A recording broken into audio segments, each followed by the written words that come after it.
DPRD Kabupaten Sukabumi membentuk panitia khusus, Pansus, untuk membahas rancangan peraturan daerah mengenai pajak daerah dan retribusi daerah, Raperda PDRD, bersama 17 perangkat daerah terkait, pada hari Kamis, 25 Agustus 2023. Pembentukan Raperda PDRD ini merupakan amanat dari Undang-Undang Nomor 1 Tahun 2022, tentang hubungan keuangan pusat dan daerah, dengan tujuan menggali pendapatan asli daerah sesuai dengan kemampuan daerahnya. Hera Iskandar, sebagai Ketua Pansus mengatakan, dengan dibahasnya Raperda PDRD ini, berharap nantinya akan menjadikan Perda PDRD baru, yang dapat menggali PAD Kabupaten Sukabumi secara optimal. Tadi kita mulai membahas mengenai Raperda PDRD, di mana Raperda PDRD ini adalah amanat daripada Undang-Undang Nomor 1 Tahun 2022 ya, tentang HKPD, Hubungan Keuangan Pusat dan Daerah. Di mana blueprintnya adalah undang-undang tersebut untuk memberikan kesempatan kepada daerah-daerah otonomi untuk menggali PAD sesuai dengan kemampuan daerah, itu kan? Nah, kita tahu sekarang kebijakan ekonomi di Kabupaten Keuangan di Kabupaten Sukabumi itu tidak lebih dari 20% ya untuk membiayai seluruh APBD. Sisanya adalah dari dana transfer, baik itu dari pusat dan juga dari provinsi. Nah, dengan peningkatan PAD ini diharapkan nanti kemampuan keuangan kita bisa naik lagi. Rapat yang diselenggarakan di kantor Dinas Perhubungan ini berjalan cukup alot, terutama dalam hal pembahasan pasal-pasal dalam menentukan tarif pajak yang bersifat muatan lokal. Seperti yang dituturkan Boyke Martadinata, Kepala Bagian Hukum, bahwa adanya dinamika yang terjadi antara eksekutif dan legislatif, perihal kesepakatan tarif dalam harmonisasi ini.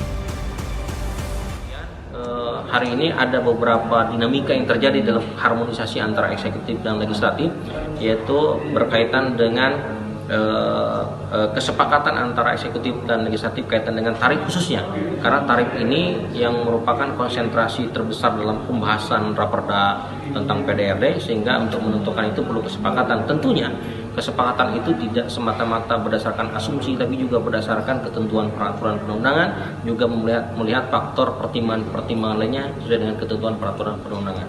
Kemudian itu, contoh misalnya tadi kita diskusikan berkaitan dengan tarif untuk pajak hiburan, ya. Kami tidak mengambil tarif tertinggi ya, karena tarif tertinggi itu diangkat 75%. Tarif terendahnya adalah 40%. Karena kami pada saat menyusun ini, eksekutif juga melibatkan beberapa stakeholder yang terlibat di dalam usaha tersebut, sehingga ada usulan, ada permohonan. Karena lihat situasi sekarang, maka memohon untuk tarifnya memakai tarif 40% terlebih dahulu. Yaitu kita sudah sepakati tadi. Itu salah satu kearifan lokal karena melihat kondisi dan situasi saat ini. Salah satunya seperti itu. Di samping ada juga hal lain kaitan dengan misalnya yang sedang kita diskusikan masih berkembang lah tentang hal lain. Karena pentingnya Raperda PDRD ini untuk meningkatkan PAD Kabupaten Sukabumi, Hera meminta kepada setiap perangkat daerah untuk memproyeksikan kegiatan yang dapat meningkatkan pajak. Tadi kita minta dinas-dinas itu menginventarisir ya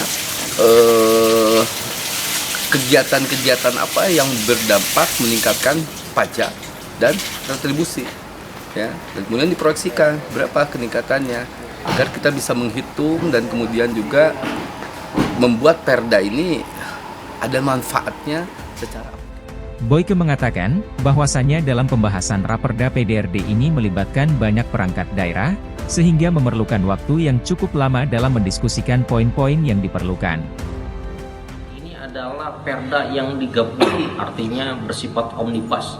Omnibus itu seluruh peraturan perundangan berkaitan dengan pajak daerah, retribusi daerah, khususnya yang perda, itu digabung menjadi satu. Sehingga kami biasanya menyusun perda itu berdiskusi dengan satu perangkat daerah. Perangkat daerah lainnya yang mengikuti hanya sebagai katakanlah kontribusi masukan untuk kelengkapan. Kalau sekarang kita harus mendiskusikan dengan seluruh perangkat daerah incomer. Artinya perlu mekanisme pembahasan yang cukup alot dan panjang. karena pembahasan raperda di eksekutif saja kita kurang lebih menghabiskan 4 bulan ya, sampai 6 bulan bahkan 6 bulan. Lalu masuk sekarang dengan harmonisasi dengan legislatif di pansus. Jadi kendala-kendalanya sebetulnya seperti itu ya. Selain ini juga kami tidak hanya cukup di sini, kami harus harmonisasi dengan Kanwil Hukum dan HAM. Dan setelah itu kami juga harus melakukan evaluasi di Biro Hukum Provinsi Jawa Barat, di mana Biro Hukum Provinsi juga nanti melakukan komunikasi juga dengan perangkat daerah di tingkat provinsi yang terlibat di dalam urusan teknisnya ya. Jadi perjalanannya masih panjang gitu ya. Mudah-mudahan tidak ada halangan dan bisa selesai sesuai dengan harapan.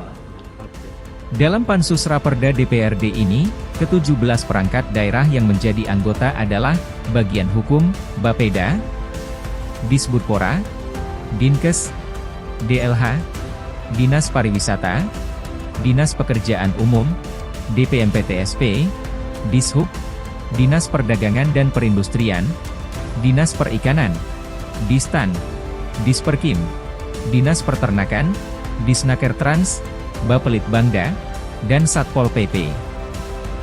Dari Kabupaten Sukabumi, reporter Jubir TV, Muri melaporkan.